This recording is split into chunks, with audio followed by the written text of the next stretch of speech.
émouvant mais yoo xamante tamit kon histoire dina ko retenir ci image yi ngeen gis kon roppalaan bi di wàcc fii ci tarmac aéroport international Blaise Diagne bu Diass kon nag gis nga ko noonu mi ngi wëlbatiku ñi nga xamante ne mooy agent aéroporteur yi tamit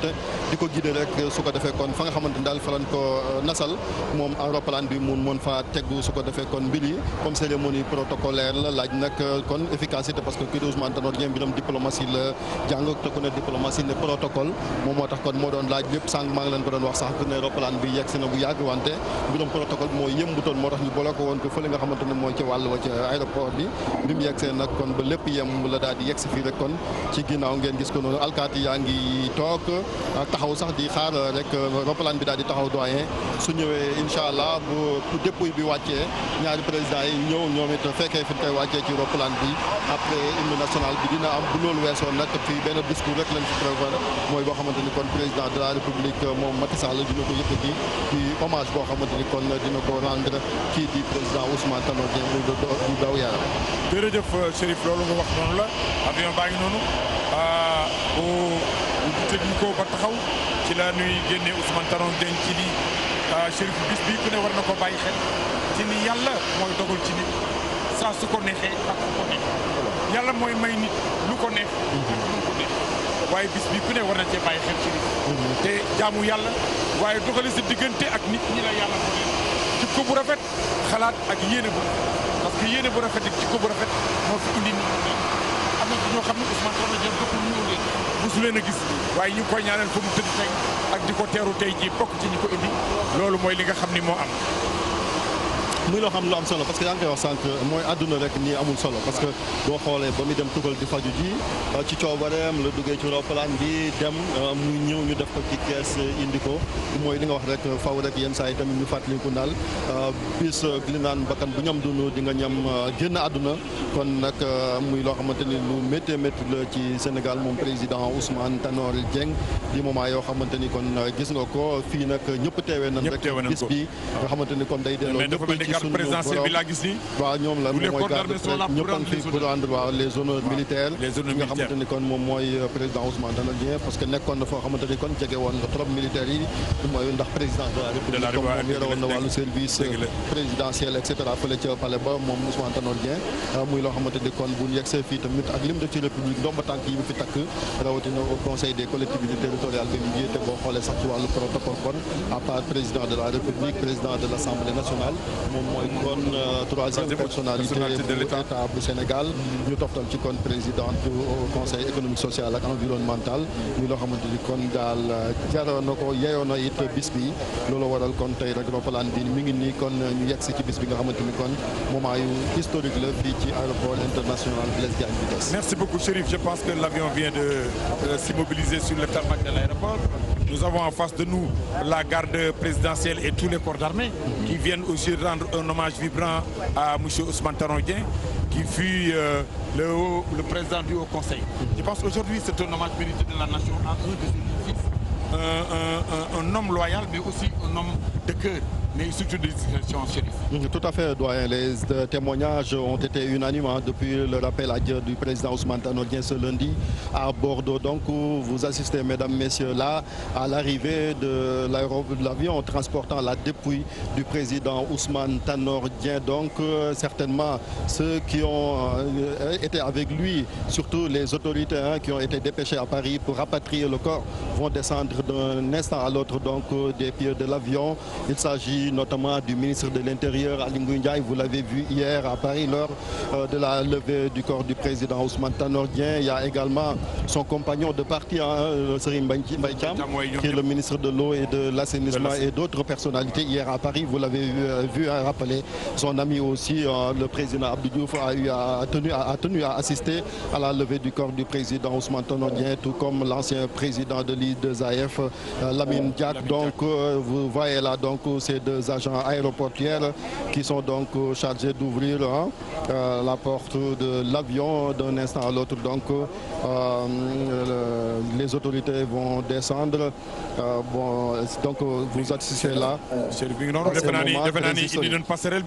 Il faut ñu ubbi ko ndax bul fàtte ni président de la République Macky Sall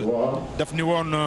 Aly Ngouille Ndiaye ministre de l'Intérieur na nga dem ni Serigne Mbaye Thiam yow mi àndoon ak moom ci parti socialiste na nga dem waaye ban fa demee ñan fa fekk ci ñi nga xam ni ñooy ay kilifa président Abdou Diouf ci la bokk ki nga xam ni kenn gënu ko xam Ousmane Tanor Dieng ci wàllu liggéey moom mi daan ànd ak moom ci wàllu liggéey gis nañ fa Lamine Diack ci la bokk ambassadeur u Sénégal ci France ca la bokk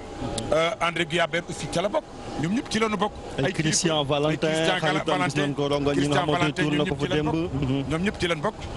ñooñu mooy ñi nga xam ñoo fekkoon keroog levée du corps waaye ñu jàng wàcc fa ay kamil sénégalais yi ñoo taxawu ko loolu mooy li mu delloo li mu joxoon réew mi te réew mi di ko delloo muy kon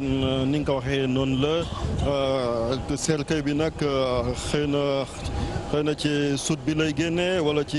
roppalaan bi ci kaw loolu nag xëy na rek ñi ngi xaar en attendant ñi nga xamante ni kon ñoom ñooy ñi ko am demoon fële ca tugal jëli néew bi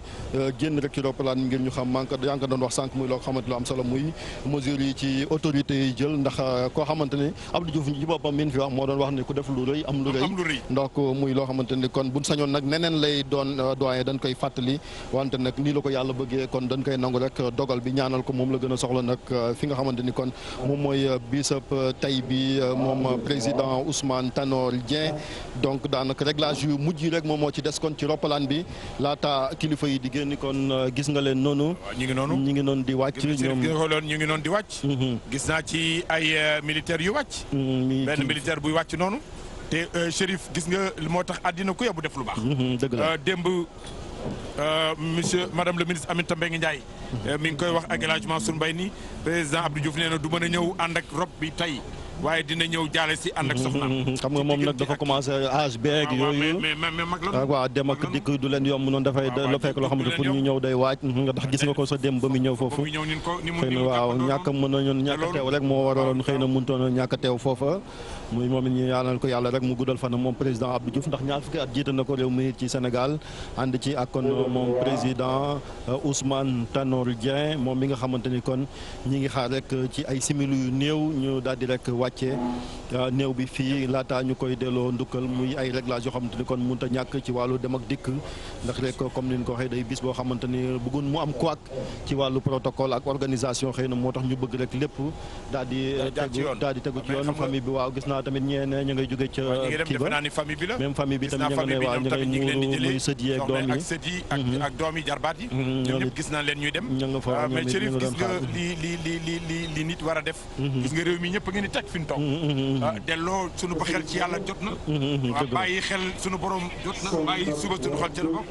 mais Chérif li am solo ba am solo mooy nit ki na nga jubóog say bokk na nga jubóog sa bokk te jariñ sa réew njariñ loo xam ne doo ca xaar ku la delloo dara waaye njariñ loo xam ne danga koy def pour sa réew mën a jëm kanam Chérif te loolu xel mën naa dal ci moom parce que boo xoolee seede yi ñi nga xamante ni ñoom ñoo ko gën a xam gis nga ko ñu ngi noonu waaw seede yi ñu def ci moom parti bi moom kii moom mooy Aminata Touré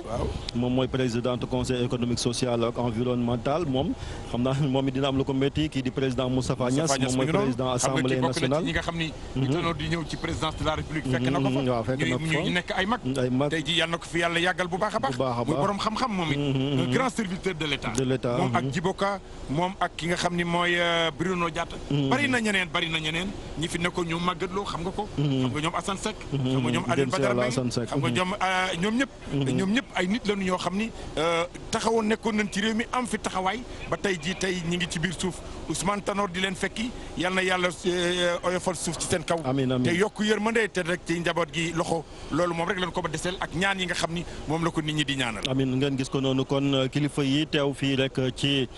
barab bi muy njaboot gi ak tamit képp koo xamante ni kon daal am nga ndomba tànk wala sax gis nga leen ay citoyens ñoom it ñëw nañ muy militants yi ngi rek fekkee moment yi nga xamante ni kon moment yi doy waar la lii nag la Sénégal yi moom xëy na mën a am ci Tanor Dieng mooy ndukkal li gis nga ko nekkee moom mooy Cheikh Tidiane Sall moom mooy ministre donc chargé du protocole de la présidence de la République moom moo remplacé kii di Bruno Diatta waaw moom ministre Cheikh Tidiane Sall la tudd waaw kon moom nag ku yaru la moom waaw non très discret waaw très discret efficace waaw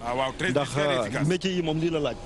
ndax comme da ngaa jege njiitu réew di gis lu ne di xam lu ne laaj na discrétion laaj na sutura laaj na tey laaj na lépp loo xam ne daal ay valeur la lu ñu soxla ci doomu aadama donc xeetu métier yi daf ko soxla rawatina moment yi parce que day loo xam ne république ñoo fi nekk ñu am ay gan yoo xamante jóge nañ bitim réew wax nga ko sànq muy président Ibrahima Boubacar Keïta donc dafa laaj laaj koo xam loo xamante ni erreur mënu ci am sax ci wàllu quoi technique ci protocole dafa laaj nga teg ko yëpp te bu fekkante ne moom gis nañ dernier année yi nga xamante ni Bruno nekk na fi moom moo nekkoon daanaka adjoint kon war naa taataan profito jàng ci li nga xamante ni kon moom ministre Cheikh Tidiane Sall mi kon jàng na ko ci Bruno Diatta kon ngeen gis ko noonu mu taxaw ci buntu roppalaan bi gis nga ko réglage yu mujj yi rek la ñuy def laata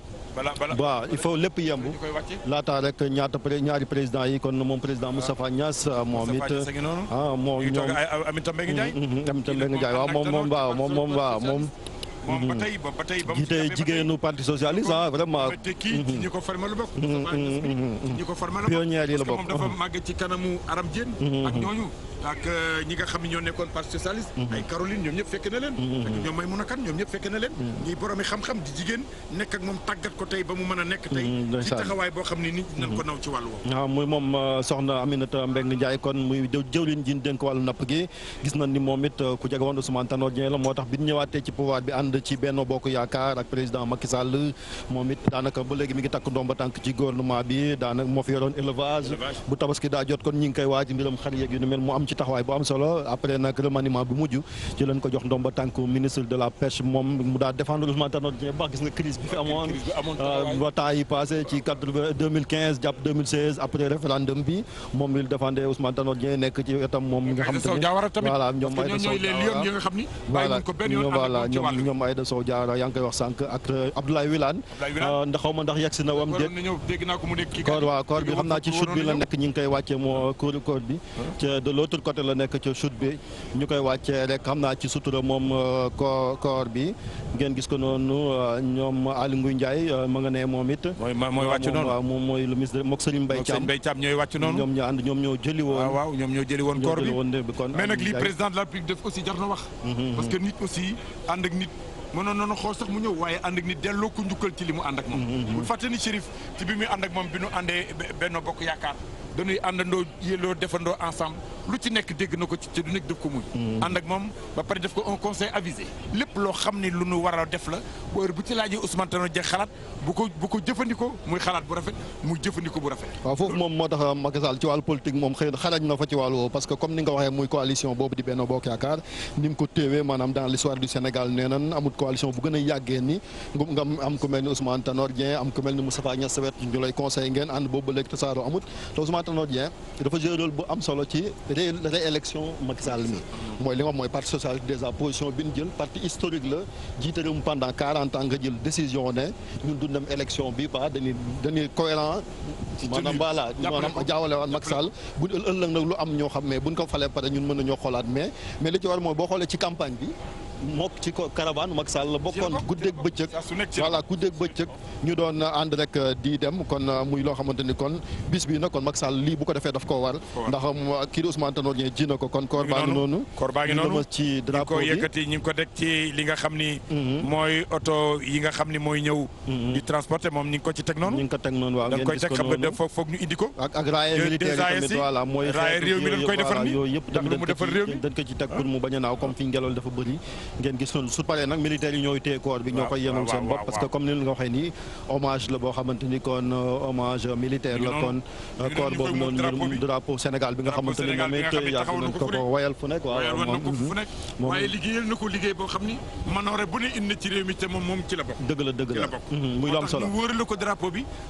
bi delloo réew mi askan wi delloo lu njukkal parce que li koy wax moo tax drapeau bi mooy mandargaal ni askan wi Sénégal ñoom ñii tey jii ñoo ànd ak yow muuraayum sutura jébbal la sunu borom yàlla na yàlla nangul ñaan yëpp amiin kon li ci des rek mooy xam naa ñaari njiitu réew yi kon la protocole bi di dem rek jëli ji bu fekkee ne roppalaan bi teg na fi rek néew bi ba pare su ko defee kon ñu daal di jublu rek ci cérémonie bi nga xamante ni kon moom mooy cérémonie hommage au président Ousmane Tanor Dieng fii ci aéroport Blaise Diagne bu Diass jege lool nag diwaanam mi nga xamante ni kon moom mooy fële ca Ngéeñeen am nañ fa yabal nañ fa sunu ay ndaw muy Abdourahmane Diallo bu RFM Habib Faye ngir rek bu ñu jugee fii parce que président bu jugee fii du yam fii moom it li nasoon bu coppite amut mooy day gu ñu demal ko sunu borom fële nga xamante ni kon moom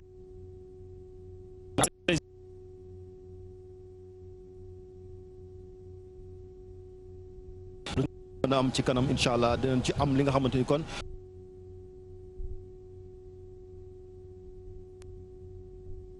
am lu mu nangu am lu mu bàyyi ndax yow. te ba nga koy wax joxoo ko xaalis lu dul mu ànd ak yow ci ngoram ak ci jëmmam ak ci sellalam bu egsi ba fii loolu président def lu rafet la.